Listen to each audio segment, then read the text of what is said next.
ഉരുളക്കിഴങ്ങ് ഉപ്പേരിയാണോ, ഉരുളക്കിഴങ്ങ് മെഴുക്ക് പുരട്ടിയാണോ, ഉരുളക്കിഴങ്ങ് വറവാണോ? ഇതിലേതാണ് നിങ്ങളുടെ നാട്ടിൽ ഇതിന് പറയാ? തലശ്ശേരിയിൽ ഇത് വറവും കോഴിക്കോട് ഇത് ഉപ്പേരിയാണ്, വേറെ പല സ്ഥലത്തും മെഴുക്ക് പുരട്ടിയാണ്. അപ്പോൾ എന്തായാലും ഞാനിവിടെ ഒരു പാനിൽ കുറച്ച് വെളിച്ചെണ്ണ ഒഴിച്ച് അതിലേക്ക് കുറച്ച് വെളുത്തുള്ളിയും കൂടെ തന്നെ കുറച്ച് ചില്ലി ഫ്ലേക്സും കൂടെ ഇട്ടിട്ടുണ്ട്. അതൊന്ന് വഴറ്റി അതിനുശേഷം അതിലേക്ക് ഒരു ചെറിയ സവോള ഇതുപോലെ തന്നെ പൊടിയായി അരിഞ്ഞത് അതും കൂടെ ഇട്ട് എല്ലാം കൂടി നന്നായിട്ടൊന്ന് ചെറുതായിട്ട് റോസ്റ്റ് ചെയ്തെടുക്കുക. കൂടെ തന്നെ ആവശ്യത്തിനുള്ള ഉപ്പ് ഇട്ട് കൊടുക്കുക. ഇതിലേക്ക് 1 teaspoon Kashmiri chilli powder, 1/2 teaspoon മഞ്ഞൾപ്പൊടി, 1/2 ടീസ്പൂൺ ചിക്കൻ മസാലയും കൂടെ ഞാൻ ആഡ് ചെയ്തിട്ടുണ്ട്. അതും കൂടി ജസ്റ്റ് ഒന്ന് റോസ്റ്റായി വരുമ്പം ആവശ്യമുള്ള കറിവേപ്പില ഇട്ട് കൊടുക്കുക. കറിവേപ്പില എത്ര വേണമെങ്കിലും ഇടാം, എനിക്ക് ഏറ്റവും ഫേവറേറ്റ് ആയിട്ടുള്ള ഒരു സാധനമാണ്.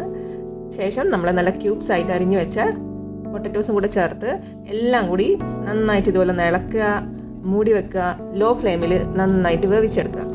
ഇടയ്ക്കൊന്ന് മൂടി തുറന്ന് ഇതുപോലെ ഒന്ന് ഇളക്കി കൊടുത്താൽ എല്ലാ ഭാഗം പെട്ടെന്ന് വെന്ത് കിട്ടും. ഇതൊന്ന് നന്നായി വെന്ത് കഴിഞ്ഞ് കഴിഞ്ഞാൽ പിന്നെ നമുക്ക് മൂടി മാറ്റി വെച്ചിട്ട് ഇതുപോലെ ലോ ഫ്ലെയിമിൽ തന്നെ കുറച്ച് സമയം കൂടെ ഇതുപോലെ വെച്ച് കൊടുക്കണം. അപ്പം ഈ പീസസിൻ്റെ എല്ലാ ഭാഗവും നന്നായിട്ടൊന്ന് ക്രിസ്പായിട്ട് വരും. ഇതിൽ വേവിക്കുമ്പോൾ ഞാൻ തീരെ വെള്ളം ഒഴിച്ചിട്ടില്ല, പിന്നെ തീ ഏറ്റവും ലോ ഫ്ലെയിമിലാണ് വെച്ചിട്ടുള്ളത്. കുറച്ചും കൂടെ ടേസ്റ്റും ഫ്ലേവറും കൂട്ടണമെന്നുണ്ടെങ്കിൽ 1/4 ടീസ്പൂൺ ഗരം മസാലയും കൂടെ ഇട്ട് കൊടുക്കാം. അപ്പോൾ അത്രയേ ഉള്ളൂ. ഇഷ്ടപ്പെട്ടാൽ ഷെയർ ചെയ്യുക, ലൈക്ക് ചെയ്യുക, സബ്സ്ക്രൈബ് ചെയ്യുക. താങ്ക്